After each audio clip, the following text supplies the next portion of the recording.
நாடு முழுவதும் பல குற்ற சம்பவங்கள் நடந்துக்கிட்டு தான் இருக்கு. காவல்துறையினரும் விசாரிச்சுக்கிட்டு தான் இருக்காங்க. அது மாதிரியான பல குற்ற சம்பவங்களின் தொகுப்பு தான் நிகழ்தகவு.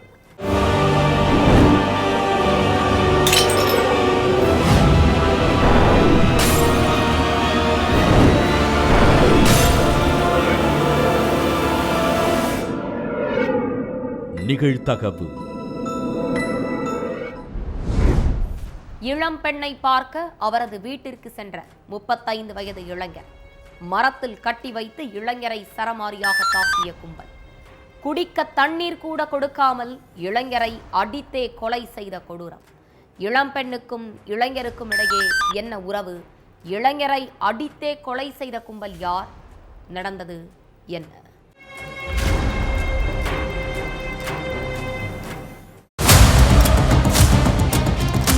ஹமீர்பூர்ங்கிற கிராமத்துல 35 வயசான ரவிங்கிற இளைஞரை ஒரு கும்பல் மரத்துல கட்டி வச்சு கொடூரமா தாக்கி இருக்காங்க. வலி தாங்க முடியாத அந்த இளைஞர் பாதி மயக்கமடைஞ்ச நிலையில அங்கிருந்த கிராம மக்கள் கிட்ட குடிக்க தண்ணீர் கேட்டிருக்காரு. ஆனா மனசாட்சியே இல்லாத அந்த மக்கள் ரவிக்கு குடிக்க தண்ணி கூட கொடுக்கல.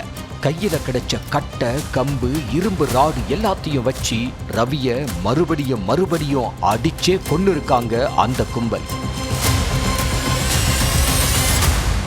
இந்த விஷயத்தை கேள்விப்பட்டு சம்பவ இடத்துக்கு வந்த போலீஸ் ரவியை மீட்டு ஹாஸ்பிட்டலுக்கு அனுப்பி வச்சாங்க. ஆனா அங்க சிகிச்சை அளிச்ச டாக்டர் ரவி உயிரிழந்துட்டதா தெரிவிச்சிருக்காரு. அடுத்து அவரோட சடலத்தை போஸ்ட்மார்ட்டத்துக்கு அனுப்பி வச்ச போலீஸ் கொலை நடந்த ஸ்பாட்டுக்கு போயிட்டு ரவி எதுக்காக அடித்து கொலை செய்யப்பட்டாரு, அவருக்கும் அந்த கும்பலுக்கும் என்ன சம்பந்தம்னு விசாரிக்க ஆரம்பிச்சாங்க.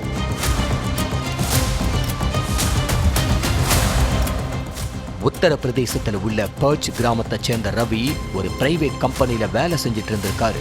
இவரும் ஹமீர்பூரியை சேர்ந்த 18 வயசான மனிஷாங்கிற பொண்ணும் உயிருக்கு உயிரா காதலிச்சிட்டு இருந்திருக்காங்க. 2 பேரும் வீட்டுக்கு தெரியாம பீச்சு, பார்க்கு, ஹோட்டல்னு ஜாலியா ஊர் சுத்திட்டு இருந்திருக்காங்க. இதுக்கிடையில இவங்களோட லவ் மேட்டர் பொண்ணோட வீட்டுக்கு தெரிய வந்திருக்கு. இதை கேட்டு கோபமான பொண்ணோட அப்பா, அம்மா, மாமான்னு எல்லோரும் மனிஷாவை கண்டிச்சிருக்காங்க. அந்த பையன் ஒரு நல்ல வேலையில இல்ல, அவன் முகத்தை பார்த்தாலே நல்லவன் மாதிரி தெரியல, போய் அவனை போயிட்டு காதலிச்சிட்டு இருக்க, உடனே நீ அவன் கூட பேசுறத நிறுத்திரு, நாங்களே உனக்கு ஒரு நல்ல பையனா பார்த்து கல்யாணம் பண்ணி வைக்கிறோம்னு பிரெயின் வாஷ் பண்ணி இருக்காங்க மனிஷாவோட குடும்பத்தினர். ஆனா மனிஷா, ரவி ரொம்ப நல்லவரு, என்ன நல்லா பார்த்துப்பாரு, என் உயிரே போனாலும் நான் அவரை தான் கல்யாணம் பண்ணுவேன் அப்படின்னு பதிலுக்கு வாக்குவாதம் பண்ணி இருக்காங்க. இதை கேட்டு கோபமான பொண்ணோட அப்பாவும் மாமா பிந்துவும் மனிஷாவை ஹவுஸ் அரெஸ்ட் பண்ணிட்டாங்க. மனிஷாவோட செல்போனை பிடுங்கி அவங்கள ஒரு அறையில போட்டு அடைச்சிருக்காங்க. அது மட்டும் இல்லாம மனிஷாவுக்கு சொந்தக்கார பையன் ஒருத்தன் கூட கல்யாண ஏற்பாடுகளையும் பண்ண ஆரம்பிச்சிருக்காங்க. ரவி காதலி மனிஷாவுக்கு பல முறை போன் ட்ரை பண்ணி இருக்காரு. ஆனா மனிஷா கிட்ட இருந்து எந்த ரெஸ்பான்ஸும் இல்ல. இதுக்கிடையில மனிஷாவுக்கு அவங்க வீட்டுல கல்யாண ஏற்பாடுகள் பண்ணிக்கிட்டு இருக்கிற விஷயம் ரவிக்கு தெரிஞ்சிருக்கு. இதனால பதறி போன ரவி மனிஷாவை பார்க்க அவங்க வீட்டுக்கு போயிருக்காரு. அப்ப ரவிய பார்த்து கோபத்தோட உச்சத்துக்கே போன மனிஷாவோட அப்பாவும் அம்மாவும் அவங்களோட குடும்பத்தக்காரங்களும் ரவிய கண்மூடித்தனமா தாக்கி இருக்காங்க. அடுத்து அங்கிருந்த மரத்துல ரவிய கட்டி வச்சு உயிர் போற அளவுக்கு கையில கிடைச்ச பொருட்களை எல்லாம் வச்சு அடிச்சிருக்காங்க. இதுல வலி தாங்க முடியாம ரத்த வெள்ளத்துல கிடந்த ரவி அங்கிருந்த கிராம மக்கள் கிட்ட குடிக்க தண்ணி கேட்டிருக்காரு. ஆனா அப்பவோ மனசாட்சியே இல்லாத அந்த கும்பல் ரவிய மிருகத்தனமா தாக்கி அடிச்சே கொன்னு இருக்காங்க. காதலன் உயிரிழந்த விஷயத்தை கேட்டு பதறிப்போன மனிஷா கத்தியால தன்னோட கழுத்தை அறுத்து தற்கொலை முயற்சியில ஈடுபட்டிருக்காங்க. அதே மாதிரி குற்றச்சம்பவத்திலிருந்து தப்பிக்க மனிஷாவோட மாமா பிந்துவும் கத்தியால தன்னைத்தானே வெட்டிக்கிட்டதா சொல்லப்படுது. இதுக்கிடையில பிந்துவோட மனைவி ரவிதான் தன்னோட கணவரை கத்தியால குத்துனதா குற்றச்சாட்டை முன் வச்சிருக்காங்க. மனிஷாவும் பிந்துவும் இப்ப ஹாஸ்பிட்டல்ல தீவிர சிகிச்சை பிரிவுல அனுமதிக்கப்பட்டிருக்காங்க. ஆனா விசாரணையோட முடிவுல எல்லா உண்மையையும் தெரிஞ்சுக்கிட்ட போலீஸ் மனிஷாவோட அப்பா அம்மாவை பிடிச்சு விசாரிச்சுக்கிட்டு இருக்காங்க. சிகிச்சைக்கு அப்புறம் பிந்துவை அரெஸ்ட் பண்ண போலீசார் திட்டம் போட்டிருக்கிறதா சொல்லப்படுது. வீட்டில் தூங்கிக் கொண்டிருந்த தாய் மது போதையில் தாயின் அறைக்குள் நுழைந்து பிரச்சனை செய்த மகன். மறைத்து வைத்திருந்த சுத்திகளை எடுத்து தாயின் முகத்தை சிதைத்த கொடூரன். தாய்க்கும் மகனுக்கும் நள்ளிரவு நேரத்தில் ஏன் சண்டை ஏற்பட்டது? நடந்தது என்ன?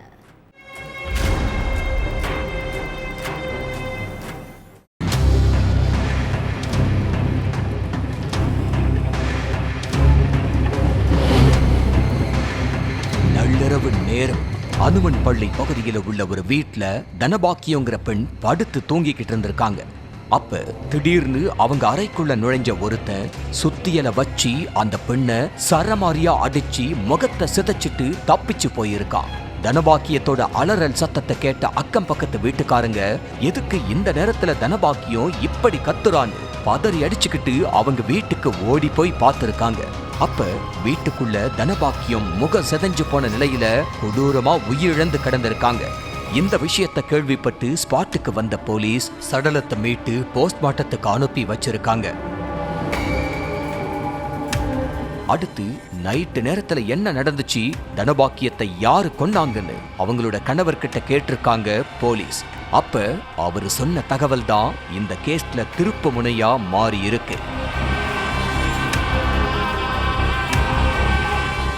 ஈரோட்டுல உள்ள அனுமன் பள்ளி பகுதியைச் சேர்ந்த கிருஷ்ணமூர்த்தி காங்கிரஸ் கட்சியில நிர்வாகியா இருக்காரு.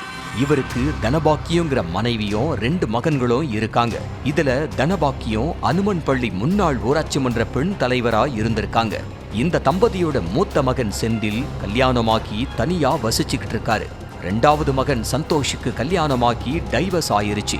இதனால தனிமையில வாழ்ந்துட்டு இருந்த சந்தோஷ் மனைவி பிரிஞ்சு போன சோகத்துல எந்த ஒரு வேலை வெட்டிக்கும் போகாம மது போதைக்கு அடிமையாகி ஊதாரியா ஊர் சுத்திக்கிட்டு இருந்திருக்கான்.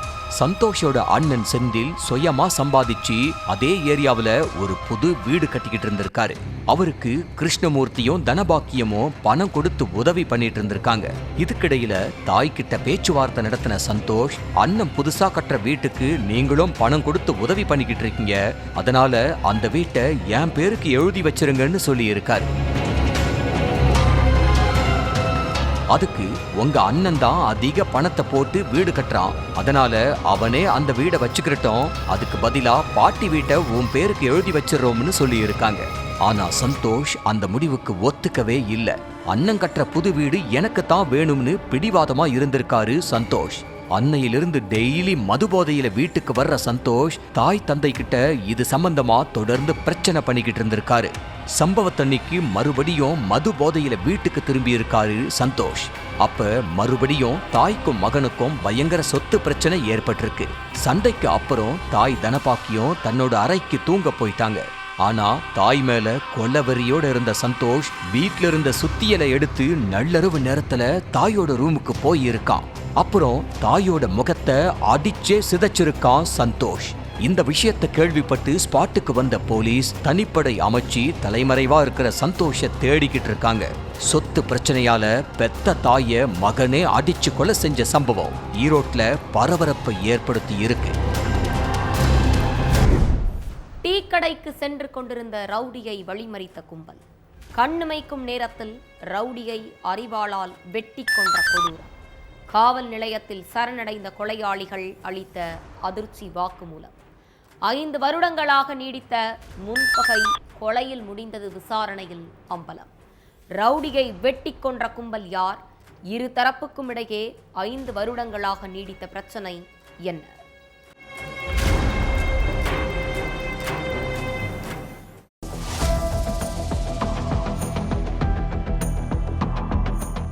திருவொற்றியூர் மார்க்கெட் பகுதியில் உள்ள டீ கடைக்கு தன்னோட பைக்ல போயிருக்காரு இளைஞர் லோகேஷ். அப்ப எதிர்முனையில ஆட்டோல வந்த கும்பல் ஒண்ணு லோகேஷை வழிமறிச்சு பயங்கரமா வாக்குவாதம் பண்ணியிருக்காங்க. அடுத்து மறைச்சு வச்சிருந்த அரிவாளை எடுத்த அந்த கும்பல் லோகேஷோட கை, கால், முகம்னு சரமாரியா வெட்டி கொன்னுட்டு தப்பிச்சு போயிட்டாங்க. இத பார்த்து அங்கிருந்த மக்கள் எல்லாருமே பதறி அடிச்சுக்கிட்டு ஓட்டம் பிடிச்சிருக்காங்க. அப்ப அங்கிருந்த ஒருத்தர் நடந்த சம்பவத்தை பத்தி போலீஸ் ஸ்டேஷனுக்கு போன் பண்ணி தகவலை சொன்னாரு. உடனே ஸ்பாட்டுக்கு வந்த போலீஸ் சடலத்தை மீட்டு போஸ்ட்மார்ட்டத்துக்கு அனுப்பி வச்சாங்க. இந்த தகவலை கேட்டு ஓடி வந்த லோகேஷோட சொந்தக்காரங்க அவரோட சடலத்தை பார்த்து கத்தி கதறி அழுதுருக்காங்க. அடுத்து லோகேஷ கொன்னது யாரு, அவருக்கு யார் கூடயாவது முன்பகை இருக்கா, உங்களுக்கு யார் மேலேயாவது சந்தேகம் இருக்கான்னு சொந்தக்காரங்க கிட்ட கேட்டிருக்காங்க போலீஸ். அதுக்கு சொந்தக்காரங்க கிட்ட இருந்து எந்த ஒரு துப்பும் கிடைக்கல. இதனால கொலையாளிகள் யாருன்னு தெரிஞ்சுக்க போலீஸ் அங்க உள்ள சிசிடிவி காட்சிகளை எடுத்து ஆய்வு பண்ணியிருக்காங்க. இதுக்கிடையில வழக்கறிஞர் படையோட கமல்ராஜ், ஆனந்தன், தீபக்னு 3 இளைஞர்கள் திருவொற்றியூர் போலீஸ் ஸ்டேஷன்ல சரணடைஞ்சி, சார் நாங்க தான் லோகேஷ கொலை செஞ்சோம்னு வாக்குமூலம் கொடுத்திருக்காங்க. உடனே அவங்கள கஸ்டடியில எடுத்த போலீஸ் லோகேஷ் கொலை செய்யப்பட்டதுக்கான காரணம் என்னன்னு விசாரிக்க ஆரம்பிச்சிருக்காங்க. சென்னை அடுத்த திருவொற்றியூர் பகுதியைச் சேர்ந்த லோகேஷ் எந்த ஒரு வேலை வெட்டிக்கும் போகாம மது போதையில அக்கம் பக்கத்துல உள்ளவங்க கிட்ட பிரச்சனை பண்ணிக்கிட்டு இருந்திருக்காரு. இவர் மேல கொலை முயற்சி, அடிதடின்னு பல கேஸ் இருக்குன்னு சொல்லப்படுது. இவருக்கும் அதே பகுதியைச் சேர்ந்த கமல்ராஜ்ங்கிற நபருக்கும் ஏரியாவுல யார் பெரிய ரவுடிங்கிறதுல மோதல் இருந்திருக்கு. கமல்ராஜ் மேலையும் அடிதடி, கொலை முயற்சின்னு நிறைய கேஸ் இருக்குன்னு சொல்லப்படுது. ஒரு 5 வருஷத்துக்கு முன்னாடி கமல்ராஜ் ரோட்ல நடந்து போயிட்டு இருந்திருக்காரு. இத பார்த்த லோகேஷ் தன்னோட நண்பர்களோட சேர்ந்து கமல்ராஜ முதுகிலேயே கத்தியால ஓங்கி குத்திட்டு தப்பிச்சு போயிருக்காரு. இந்த கேஸ்ல லோகேஷ அரெஸ்ட் பண்ணி போலீசார் புழல் சிறையில அடைச்சிருக்காங்க. அதே மாதிரி அடுத்த கொஞ்ச நாட்கள்லயே கமல்ராஜும் வேற ஒரு கேஸ்ல புழல் சிறையில அடைக்கப்பட்டிருக்காரு. அப்ப சிறைக்குள்ள வச்சோம் 2 பேருக்கு இடையில அடிக்கடி மோதல் ஏற்பட்டிருக்கு. அப்ப ஜெயிலிருந்து வெளியில வந்த உடனே முதல்ல ஒன்னதான் போட்டு தள்ளுவேன்னு கமல்ராஜ மிரட்டி இருக்காரு லோகேஷ். அதுக்கு கமல்ராஜ் உன்னால முடிஞ்சதை பார்த்துக்கோன்னு சவால் விட்டிருக்காரு. இதுக்கிடையில 2 பேரும் அடுத்தடுத்து சிறையிலிருந்து வெளியில வந்திருக்காங்க. சிறையிலிருந்து வெளியில வந்த லோகேஷ் தலைமறைவா இருந்துகிட்டே கமல்ராஜுக்கு ஸ்கெட்ச் போட்டிருக்காரு.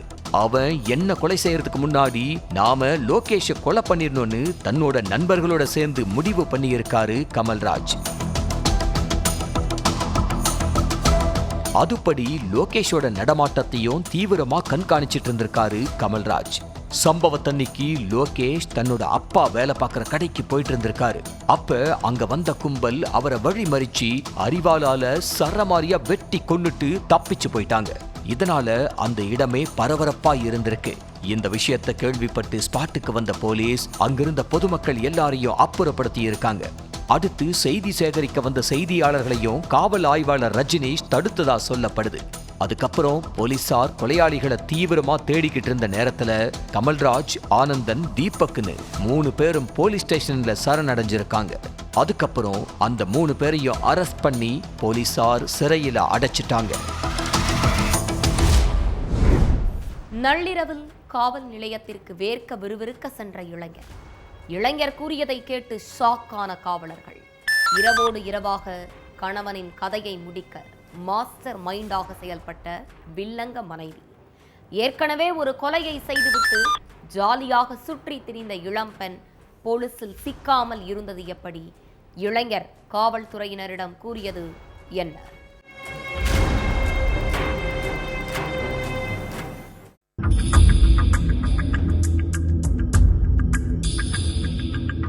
நடுராத்திரி அன்னூர் போலீஸ் ஸ்டேஷன் வாசலுக்கு முன்னாடி ஒரு கார் ஸ்பீடா வந்து நின்னு இருக்கு. அந்த கார்ல இருந்து விறுவிறுன்னு இறங்கின லோகேந்திரன்ங்கிற இளைஞர் அங்க வாசல்ல நின்னுக்கிட்டு இருந்த போலீஸ்காரர்கிட்ட சொன்ன ஒரு விஷயம் அவங்க வேலைய பார்த்துக்கிட்டு இருந்த மற்ற காவலர்களையும் திரும்பி பார்க்க வச்சிருக்கு. ஜஸ்ட் மிஸ்ல உயிர் பழிச்சு வந்திருக்கேன்னு சொல்லி இதுக்கு காரணமான தன்னோட மனைவி ஜாய் மெட்டில்டா மேல கம்ப்ளைண்ட் பண்ணவே அந்த புகாரோட அடிப்படையில போலீஸ்காரங்க விசாரணையில இறங்கினாங்க. அதுல ஜாய் மெட்டில்டா கடந்த 4 மாசத்துக்கு முன்னாடி ஒரு கொலையே பண்ணிட்டு இப்ப தன்னோட கணவர் லோகேந்திரனையும் கொலை செய்யற மைண்டோட செயல்பட்டு இருக்காங்க அப்படிங்கிறது ஒவ்வொன்னா வெளியே வரவே போலீஸ் தீவிர புலன் விசாரணைய ஆரம்பிச்சாங்க. கோவை அன்னனூர் பக்கத்தில் உள்ள கஞ்சப்பள்ளி பகுதியைச் சேர்ந்த லோகேந்திரனுக்கும் ஜாய் மெட்டில்டாவுக்கும் 8 வருஷத்துக்கு முன்னாடி திருமணம் நடந்திருக்கு. இந்த தம்பதிக்கு 6 வயசுல ஒரு மகன் இருக்கான். ஜாய் மெட்டில்டா அன்னூர்ல உள்ள நிதி நிறுவனத்துல வேலை பார்த்துட்டு இருந்திருக்காங்க. இந்த கம்பெனியோட பிரான்ச் கர்நாடகாவிலையும் இயங்கிக்கிட்டு இருக்கு. அந்த பிரான்ச்ல 25 வயசான நாகேஷ்ங்கிற இளைஞர் மேனேஜரா வேலை பார்த்துட்டு இருந்திருக்காரு. கர்நாடகாவை சேர்ந்த நாகேஷுக்கு கல்யாணம் ஆகல. ஜாய் மெட்டில்டா அடிக்கடி வேலை விஷயமா நாகேஷ் கூட போன்லயும் வீடியோக்களையும் பேசி இருக்காங்க. இந்த பழக்கம் நாளடைவில் திருமணத்தை மீறிய உறவா மாறி இருக்கு. ஜாய் மெட்டில்டாவை பார்க்கறதுக்காக கர்நாடகாவிலிருந்து வந்திருக்கான் நாகேஷ். அப்போ பீச் பார்க் எங்கேயாவது போனா கணவன் லோகேந்திரன் கண்ணுல சிக்கிருவோம்னு யோசிச்ச ஜாய் மெட்டில்டா அன்னனூர்ல உள்ள லாட்ஜ்ல ரூம் எடுத்து நாகேஷோட தனிமையில சந்திச்சு பேசி இருக்காங்க. இதுக்கு நடுவுல ஜாய் மெட்டில்டா நடவடிக்கையில சில மாற்றங்கள் தெரிஞ்சதுனால லோகேந்திரன் மனைவியை வாட்ச் பண்ணி இருக்காரு. இந்த சூழல்ல நாகேஷ் எப்போதும் போல ஜாய் மெட்டில்டாவை பார்க்கறதுக்காக கர்நாடகாவிலிருந்து வந்து ஏற்கனவே தனிமையில சந்திச்சு பேசின அதே லாட்ஜ்ல அறை எடுத்து வெயிட் பண்ணிக்கிட்டு இருந்திருக்கான். கொஞ்ச நேரத்துல ஜாய் மெட்டில்டாவும் அந்த லாட்ஜுக்கு போயிருக்காங்க. மனைவியை ஃபாலோ பண்ணிட்டே போன லோகேந்திரன் ஜாய் மெட்டில்டா பண்ற வில்லத்தனத்தை கையும் களவுமா கண்டுபிடிச்சிட்டாரு. மனைவியோட இன்னொருத்தன் நெருக்கமா இருக்கிறத பார்த்து ஆத்திரத்தோட உச்சிக்கே போன லோகேந்திரன் நாகேஷ சரமாரியா அடிச்சு விரட்டி இருக்காரு. அதே நேரம் ஜாய் மெட்டில்டாவையும் கண்டிச்சிருக்காரு. கணவனுக்கு தன்னோட தகாத உறவு விஷயம் தெரிஞ்சதும் கொஞ்ச நாள் சைலண்டா இருந்த ஜாய் மெட்டில்டா மறுபடியும் கர்நாடகாவில் உள்ள நாகேஷுக்கு வாட்ஸ்அப் கால் பண்ணி இருக்காங்க. லோகேந்திரனோ மனைவி திருந்திட்டாங்கிற நம்பிக்கையில இருந்திருக்காரு. இதுக்கு மத்தியில இந்திய ஜனநாயக வாலிபர் சங்கத்துல நிர்வாகியா இருக்கிற லோகேந்திரன் கடந்த ஏப்ரல் 5ஆம் தேதி மதுரையில நடந்த கட்சி நிகழ்ச்சிக்கு போயிருக்காரு. கணவன் மதுரைக்கு போற விஷயம் ஒரு வாரத்துக்கு முன்னாடியே மனைவி ஜாய் மெட்டில்டாவுக்கு தெரிஞ்சிருக்கு. இத தனக்கு சாதகமா பயன்படுத்திக்கிட்ட ஜாய் மெட்டில்டா காதலன் நாகேஷ வீட்டுக்கு வர வைக்க பிளான் போட்டிருக்காங்க. கணவன் ஊருக்கு போனதும் நாகேஷ வீட்டுக்கு வர வச்ச ஜாய் மெட்டில்டா காதலனை தன்னோட ரூமுக்கு கூட்டிட்டு போய் தனிமையில இருந்திருக்காங்க. 2 பேரும் தனிமையில இருக்கிறத லோகேந்திரனோட பாட்டி மயிலாத்தாள் பார்த்து சத்தம் போட்டிருக்காங்க. அதோட இந்த விஷயத்த பேரன் லோகேந்திரன் கிட்ட சொல்றதுக்காக போனை எடுக்க போன மயிலாத்தாள ஜாய் மெட்டில்டா தடுத்திருக்காங்க. ஆனா மயிலாத்தாளோ என் பேரனுக்கே துரோகம் பண்றியான்னு கேட்டு ஜாய் மெட்டில்டாவை தள்ளி விட்டு லோகேந்திரனுக்கு போன் பண்ண முயற்சி பண்ணி இருக்காங்க. அப்போ ஜாய் மெட்டில்டாவும் நாகேஷும் சேர்ந்து மயிலாத்தாள கீழே தள்ளி கழுத்தை நெரிச்சதுல மயிலாத்தாளோட உயிர் கொஞ்ச நேரத்திலேயே துடிதுடிச்சு அடங்கிருச்சு. அதுக்கப்புறம் 2 பேரும் சேர்ந்து மயிலாத்தாள தூக்கிட்டு போய் அவங்க ரூம்ல உள்ள கட்டில்ல படுக்க வச்சிருக்காங்க. அதுக்கப்புறம் காதலன் நாகேஷ இரவோடு இரவா கர்நாடகாவுக்கு அனுப்பி வச்ச ஜாய் மெட்டில்டா கணவன் லோகேந்திரனுக்கு போன் பண்ணி இருக்காங்க. பாட்டிக்கு திடீர்னு ஹார்ட் அட்டாக் வந்து இறந்துட்டாங்கன்னு சொல்லவே லோகேந்திரன் உடனே கிளம்பி வந்திருக்காரு. மயிலாத்தாளுக்கு ஏற்கனவே 2 முறை ஹார்ட் அட்டாக் வந்ததால அவங்க 3வது அட்டாக்ல உயிரிழந்துட்டாங்கன்னு சொந்தக்காரங்க எல்லாரும் நம்பிட்டாங்க. அடுத்து மயிலாத்தாளுக்கு செய்ய வேண்டிய இறுதி காரியங்களையும் பண்ணி முடிச்சிட்டாங்க. அதுக்கப்புறம் எந்த ஒரு குற்ற உணர்ச்சியும் இல்லாம ஜாய் மெட்டில்டா வழக்கம் போல கணவனுக்கு தெரியாம தன்னோட தகாத உறவை மெயின்டைன் பண்ணிக்கிட்டு இருந்திருக்காங்க. ஒரு கட்டத்துல எவ்வளவு நாளுதான் இப்படியே பயந்து பயந்து பேசுறதுன்னு நினைச்ச ஜாய் மெட்டில்டாவும் நாகேஷும் மயிலாத்தாள கொலை பண்ண மாதிரியே லோகேந்திரனையும் கொலை பண்ணிடலாம்னு மாஸ்டர் பிளான் போட்டிருக்காங்க. சம்பவத்தன்னைக்கு நைட்டு லோகேந்திரன் ஆழ்ந்து தூங்கிக்கிட்டு இருந்திருக்காரு. அப்போ லோகேந்திரனோட நெஞ்சு மேல நாகேஷ் ஏறி உட்கார அவரோட கை கால்களை ஜாய் மெட்டில்டா இறுக்கி பிடிச்சிருக்காங்க. அப்ப லோகேந்திரன் திமிரி எழவே நாகேஷ் அங்கிருந்து தப்பிச்சு ஓடி இருக்கான். அதுக்கப்புறம் மனைவி ஜாய் மெட்டில்டாவை தள்ளி விட்டு அங்கிருந்து கிளம்பின லோகேந்திரன் காரை எடுத்துக்கிட்டு நேரா அன்னனூர் போலீஸ் ஸ்டேஷனுக்கு போய் ஜாய் மெட்டில்டா நாகேஷ் மேலையும் புகார் கொடுத்திருக்காரு. அந்த புகாரோட அடிப்படையில ஜாய் மெட்டில்டா மேல மயிலாத்தாள கொலை செஞ்ச வழக்கும் கணவனை கொலை பண்ண முயற்சி செஞ்ச கேஸையும் ஃபைல் பண்ண போலீஸ் ஜாய் மெட்டில்டாவையும் கொலை முயற்சிக்கு உடந்தையா இருந்த நாகேஷையும் பிடிச்சு விசாரிச்சப்பதான் மொத்த உண்மையும் வெளிச்சத்துக்கு வந்திருக்கு. அடுத்து ஜாய் மெட்டில்டா நாகேஷ அரெஸ்ட் பண்ணி தொடர்ந்து விசாரிச்சுக்கிட்டு இருக்காங்க. கொழுப்பு கட்டி மற்றும் சர்க்கரை நோயால் அவதிப்பட்டு வந்த கணவன் மாத்திரையை போட்டுக்கொண்டு உறங்கியிருந்த கணவனின் கழுத்தை கயிற்றால் இறுக்கிக் கொன்ற கொடூரம். கொலையை மறைப்பதற்காக வீட்டு வாசலில் 5 அடிக்கு குழி தோண்டி சடலத்தை புதைத்த மனைவி. 2 மாதங்களுக்கு பிறகு கொலைகார மனைவி சிக்கியது எப்படி? உடல்நலக்குறைவால் பாதிக்கப்பட்ட கணவனை மனைவியே கொடூரமாக கொன்றது ஏன்? பின்னணி என்ன?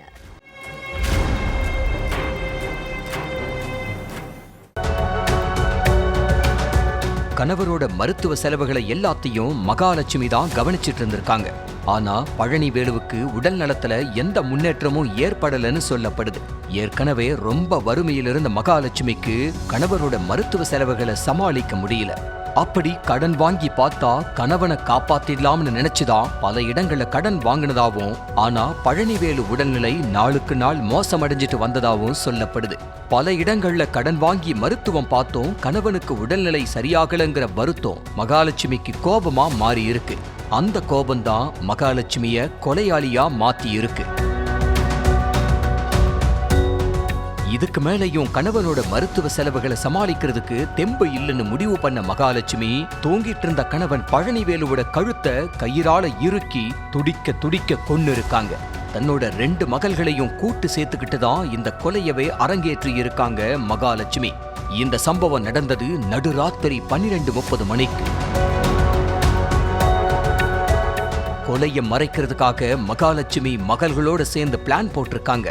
சடலத்தை வெளியே எங்கேயாவது கொண்டு போய் போட்டா போலீஸ்ல சிக்கிருவோம்னு நினைச்சவங்க தங்களோட வீட்டு வாசல்லையே இரவோடு இரவா 5 அடிக்கு ஒரு குழிய தோண்டி பழனிவேலோட சடலத்தை புதைச்சிருக்காங்க. கொலை பண்ண 3வது நாள் கணவனுக்கு செய்ய வேண்டிய இறுதி காரியங்களை 2 மகளோட ஸ்ரீரங்கத்துக்கு போய் பண்ணி இருக்காங்க மகாலட்சுமி. கொலை நடந்த 10 நாளைக்கு அப்புறம் சொந்தக்காரங்களும் அக்கம் பக்கத்துல உள்ளவங்களும் பழனிவேலு எங்க ஆளே காணோம்னு கேட்டிருக்காங்க. அவங்க எல்லார்கிட்டையும் மகாலட்சுமியும் அவங்க பொண்ணுகளும் அது இதுன்னு சாக்கு போக்கு சொல்லி சமாளிச்சிருக்காங்க. கிட்டத்தட்ட 2 மாசமா இந்த கதையே எல்லார்கிட்டையும் சொல்லிக்கிட்டு இருந்த மகாலட்சுமியும் இளைய மகளோட கடந்த 15 நாளுக்கு முன்னாடி வேலை தேடி திருப்பூருக்கு போயிருக்காங்க. அங்க நூற்பாலையில வேலைக்கு சேர்ந்தவங்க அங்கே செட்டிலாக திட்டமும் போட்டிருக்காங்க. போலீஸ்காரங்க மகாலட்சுமியோட போன் நம்பரை ட்ரேஸ் பண்ணப்ப அவங்க திருப்பூர்ல இருந்து திண்டுக்கல் செந்துறையில உள்ள சொந்தக்காரங்க வீட்டுக்கு போனது தெரிய வந்துச்சு. உடனே ஸ்பாட்டுக்கு போன போலீஸ் அங்க மகாலட்சுமியையும் இளைய மகளையும் புதுக்கோட்டைக்கு கூட்டிட்டு வந்து விசாரணை நடத்தினாங்க. அதுலதான் பழனிவேலுக்கு என்ன நடந்துச்சு அப்படிங்கிறது தெரிய வந்துச்சு. அடுத்து 2 மாசத்துக்கு முன்னாடி புதைக்கப்பட்ட பழனிவேலுவோட உடலை தோண்டி எடுக்கிற பணியில ஈடுபட்டு இருக்காங்க காவலர்கள். கொலையாளி மகாலட்சுமி, மகள்கள் தமிழ்ச்செல்வி, சாரதா 3 பேரையும் அரெஸ்ட் பண்ணி விசாரிச்சுக்கிட்டு இருக்காங்க. உடல்நலக்குறைவு ஏற்பட்டதுனால தான் பழனிவேலுவை மகாலட்சுமி கொலை செஞ்சாங்களா, இல்ல இந்த கொலைக்கு வேற ஏதாவது காரணம் இருக்காங்கிற கோணத்திலையும் போலீஸ் தொடர்ந்து விசாரணை பண்ணிக்கிட்டு இருக்காங்க. ஒவ்வொரு குற்றங்களின் முடிவும் சட்டத்தின் கையில். விசாரணை தொடரும். பார்க்கலாம் அடுத்த நிகழ்தகவல்.